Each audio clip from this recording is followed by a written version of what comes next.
is a proud black bisexual artist, 24 years old, Scorpio season. Any Scorpios in the building? People hate us. It's okay. She was born in the lovely PG County. PG in the building? It's not 10 of us. Cool. Two-time Poetry Slam winner. She has featured at Homo Stanzas, the Nail Salon DC, Selena Speak Easy, Aloha, and BusBoys and Poets, and loves being on stage. She believes in authenticity, expressions, and has been transformative components in improving her personal mental health, and encourages everyone to get on stage and express their art. And let me tell you something, like this poet, I've seen them, I've been following them for a couple years now, and let me tell you, they are not only just fly, you know what I'm saying, the outfit be on joint, but also their poetry is just amazing, and I love to see them grow and continue to grow. So I'm super happy that they said yes when I asked them to come feature for tonight. So you're in for quite the treat. So I need everyone right now, start clapping it up, start clapping it up, start clapping it up.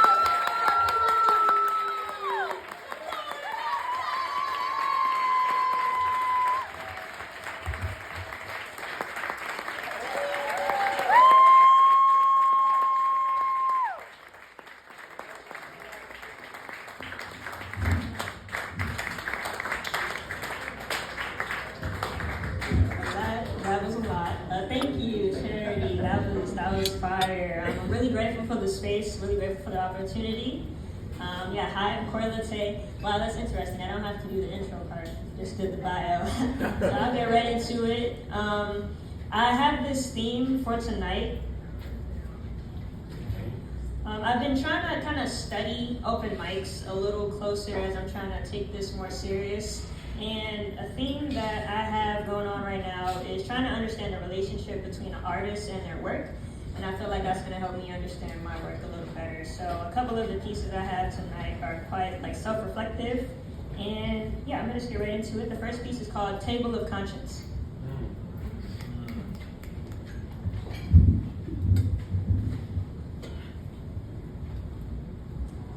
Knowledge is power. And words are brain food, but when a book is as thick as fat as a bowl of oatmeal, breakfast just becomes less important. Because let's be honest, we all just rather listen to an audiobook. We want to hear other people's stories, or better yet, we want to hear other people tell our stories, but someone else can't write your autobiography. I see funerals in these Roman numerals as letters begin to look like numbers. I see destruction of our voice that's coded before the book even starts. And see, while we are not defined by our circumstances, it's still a part of our dictionary. It directs our dialect and puts enunciation into our accents. Our origins are made up of nouns, verbs, adjectives, prepositions, and predicates, but that is only a part of speech which leaves a hole in language. And I want to become whole in my own language. See, I'm a declarative, interrogative, exclamatory, complex, compound type sentence. I don't even know what the fuck that means. I have pages filled with commas because I don't know how to end things I'm not ready to let go of. I'd rather just run on because sometimes a period is much more than just a dot. Sometimes it's that hole that I fall in again and again, like love with a stranger. Like love with a stranger I've known my entire life. Like the stranger I see in the mirror every morning. I feel like I have to get to know her again every day because I still can't figure out how to read her. I can see her cover from a mile away, called that eye-catching landscape, but I have words and phrases that even Google can't translate, and I'm learning that what's between these lines is not always a blank space. There's more to her. And see, while technically the glossary is at the back of the book, you must reach it by moving forward. We often get it confused with the appendix because we think we're worthless, just skimmed like weird milk, but there's always more to be found when you're looking for it like crosswords. No spelling bee could test this. I don't want to be placed in the metrics of this Dewey Decimal System. These are my stories and I don't want a librarian to carry them, and I don't subscribe to the narrative of Webster or Merriam. I wasn't made for a library. I lie very comfortable on my own bookshelf. See, I've been caught up in using the media as an encyclopedia. I started getting greedy, but now I handle recipe manuals because I found out what that's feeding you. At last, I grabbed the atlas and became a tourist, looking in shadows behind bright screens. I made myself home as a visitor in everybody else's world beside my own. But by definition, if you're in a foreign country, you can never be native. Korie, know where your home is. Korie, love where your home is. Stop looking for what the soul risks, because the best you'll ever become is a synonym, a mere derivative, never the original copy, never what you were designed for. The textbook definition of my God in the physical form, my existence, leaves you speechless. And when Microsoft leaves a red line under your name, stop auto-correcting it because it was never misspelled to begin with. Korie, Hey. Broadwater Allen, we are author and illustrator, and we write with utensils as sharp as our minds, chapters that capture pictures in motion moving off the page, ladies and gentlemen. Theys and thems, the tape is rolling. Take one for yourself instead of always taking one for another team. We are now director, editor, and producer, and we bring life to the life that you want to live. This is your theater, and you are your own audience. Grab the popcorn and enjoy it, because we don't fall asleep during our own movies. Poem.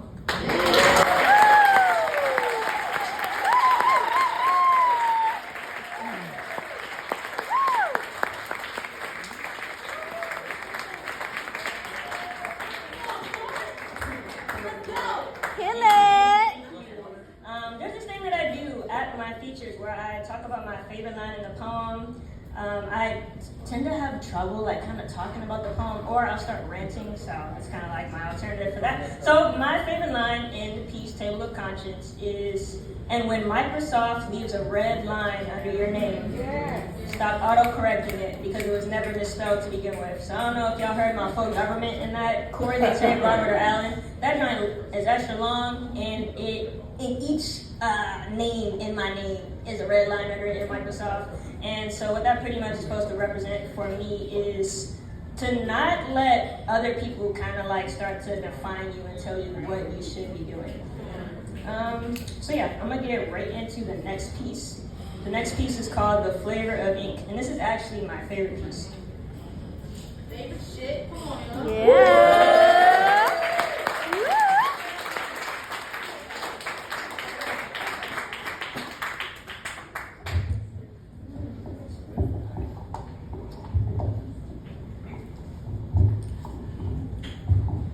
She said she wants me to suck the tattoos out of her skin so that I can have a taste of what she's been through. Wait, what?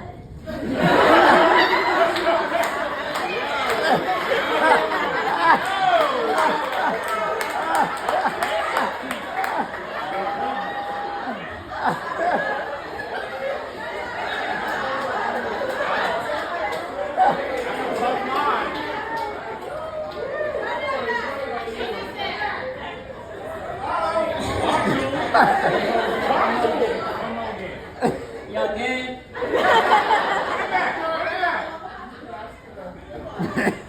What you want me to do? I'm gonna read this off the phone. She said she wants me to suck the tattoos out of her skin so that I can have a taste of what she's been through. I'll explain later. Who knew there were so many different flavors of depression and anxiety? She said for me to understand her codes, I'm gonna have to be a python. I told her, baby, you can count on me like Dracula. We can do this without the lights on. She said, this is gonna be deeper than just seeing her naked. So I peel below the epidermis to find out what kind of lemons has God tasked her with. Somehow when I look down into her face, all I can see are ceilings and realize something has made her world a little backwards.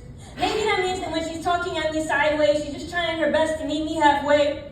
And I get it. I know that my ink tells stories. Ink as black as the holes that I get lost in. I'm constantly climbing out of puddles with the battlefields that I swam in. And I can't find any floaties that can fit on these arms, so I invite you to the gun show. I wear pieces of my heart on my sleeve, and my hugs could wrap you in the bullets that I bite on. I just call that fine dining now. And I invite you to have a seat at the table. You know, sometimes we call it ink therapy. You know, sometimes 4 legs are easier to sit on than standing with your own 2.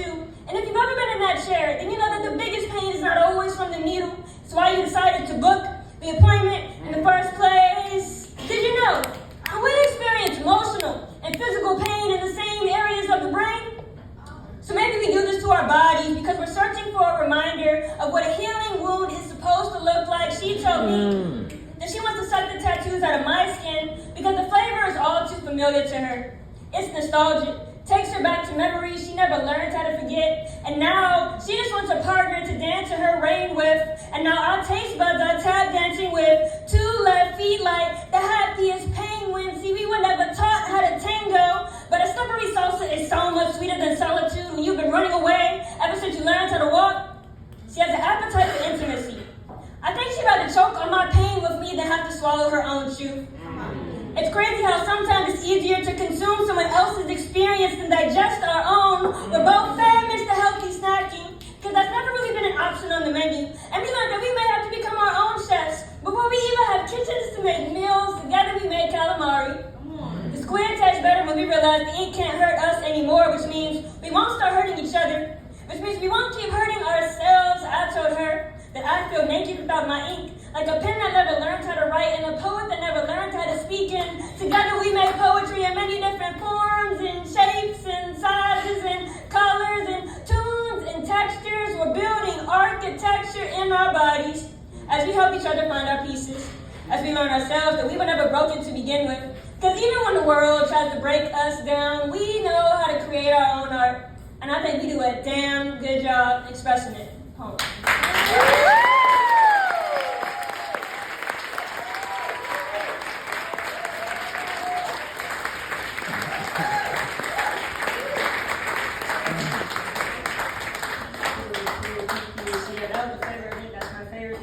It's about tattoos. Can't really see them right now, but I'm like working on a sleeve. And I've always kind of used tattoos to, I guess, kind of memorialize situations, whether happy or sad, usually sad, but and yeah, I feel like there's a beautiful poetry just in tattoos itself. So my favorite line in that is, she told me that she wants to suck the tattoos out of my skin because the flavor is all too familiar to her. It's nostalgic. Takes her back to memories she never learned how to forget, and now she just wants a partner to dance in her ring with. So that's pretty much supposed to relate. The whole piece is actually kind of about like trauma bonding and how we see other people's experience, which I feel that is quite literally what I'm doing on stage and what people do on stage when, you know, they're speaking their poetry. So yeah, that's what that piece is supposed to relate to. Can I do a workshop with y'all real quick? Yes! Yeah. I really wanted to write a new piece. New shit! I really wanted to write a new piece before, I have like a couple more features coming up like later this month. And I have been having the worst writer's block. And I feel like a lot of people say that they don't want to get on a stage because, oh, my piece isn't finished or it's not good enough or whatever. So we're gonna fuck that tonight. I'm gonna bring to you what I've got so far with this piece, workshop a little bit. And yeah, I'll get into my last piece and then we get back to the slam. So far this is called My Pen. My pen reads me before I have the words to speak. So let this pen be a tongue and you be served the chef's kiss. Let this palate tantalize your taste buds and let us be flavored companions. And let my ink be permanent and my words sketched into your brain. I leave tunnels, the same railroads that were walking with Harriet. So let this pen be freedom's ring, and if you like it, you should marry it. Let this pen be a paper's mate, and let this mic be my best friend. Let this pen be water for a garden, and this paper be soiled with seeds. Allow me to grow on this stage, and even die when reaping the harvest. Let this pen hold my weight on paper when it's too hard to carry. Let the tears shed, let the hearts break, let the smiles crack, let the voice escape. Let this pen have a PhD, and let it listen when no one else cares to. Let it understand when no one else has experience. Let this pen have a life vest for 3-piece occasions, or a parachute when kicking and grabbing for air has become too much. Let it be an audience, riddled in calligraphy, and let the readers enjoy all of its curves. That's what I have so far with that.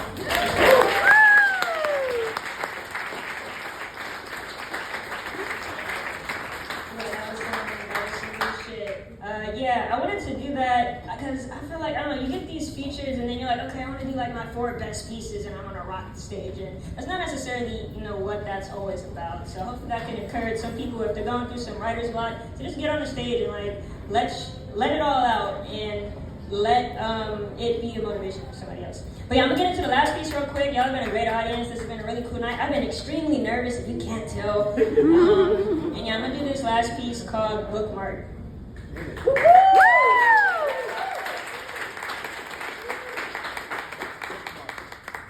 She makes the SAT look easy. Now it's hard for me to sit down, and I would need more letters in my alphabet just so I can get how. I need an extra P, H, and D just to learn more words to describe her. She brings the bachelor out of me, cause her fine arts make my degrees increase. Now there's my temperature and my atmosphere. I think I'm even smarter now that you got my atoms clear. I got a Newton. My brainstem is growing new branches of knowledge, because my current lexicon would just not do her justice. The way I'm reading into you got me thinking God must have favorite genres. A derivative of vibranium, but nothing short of its sovereignty. She's just built different. I call her the grandest larceny, cause she could leave a poet speechless like, baby, you take the art in me. On my knees, my greatest weakness, I'm picking up my pieces like a song without its harmony. And I could write about you all day, even if it meant I would only be your number 2 pencil. And now I'm taking notes like I study at Cornell, and I'm paying more attention than I've paid in tuition. My intuition says, I bet she kisses like a bold and Sharpie. Times New Roman, it's exponential. She makes me do this thing with my tongue, so now I speak with italics. I'm leaning on my axis, so now my sun, moon, and rising have to find a new atlas. And my fantasy, she calls me daddy.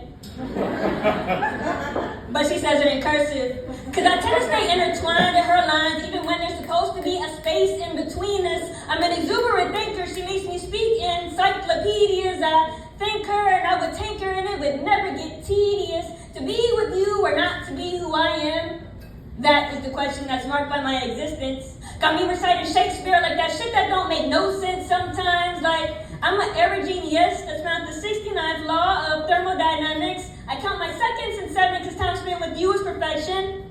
I can feel her from a distance. My 4 eyes connect the dots when your eyes notice the freckles on my forehead. And if you look hard enough, it would cross on my T's, because I can only take lowercase L's without you. I would never speak loud enough. You are the main focus and the peripheral, cause trying to see my life without you in it is like trying to get the white out from around my pupils. Your pressure is permanent and your ink permeates my blank spaces, even when I didn't think I had much left to say. And I could babble on all the way back in time to Babylon, before language even existed. Because with you, I don't even know what I'm talking about. But you make me feel like I have all the right words. And I would love to tell you all these great things about you if I only had the courage to say anything at all. Poem.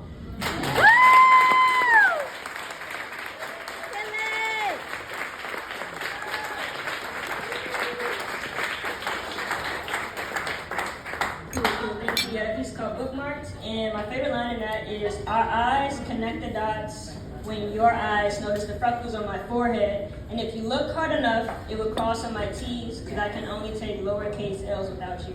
So it's a play on the dotting the I's and crossing the T's, the paying attention to detail. The piece is about when you find someone that just enamored you so much that you can't forget them. So like the person or the woman in this story is the bookmark, and it's like, I can never forget this page in my book.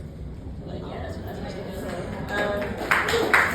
yeah, that is my last piece for tonight. Y'all have been a great audience. Thank you again, Charity, for the space. And thank you for all my friends and family that have come out to support me. A lot of special people here tonight. I do have a couple more features coming up. One is at Spit That in about 2 weeks. I think it's in like 2 Mondays. And I have another one towards the end of the month. But if you'd like to follow me, my Instagram is at KorieIsLate. So that's at KorieIsLate. Thank you.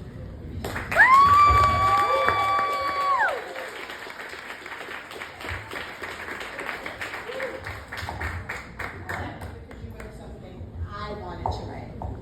I wish I had written what you wrote. Thank you for writing that. Yeah.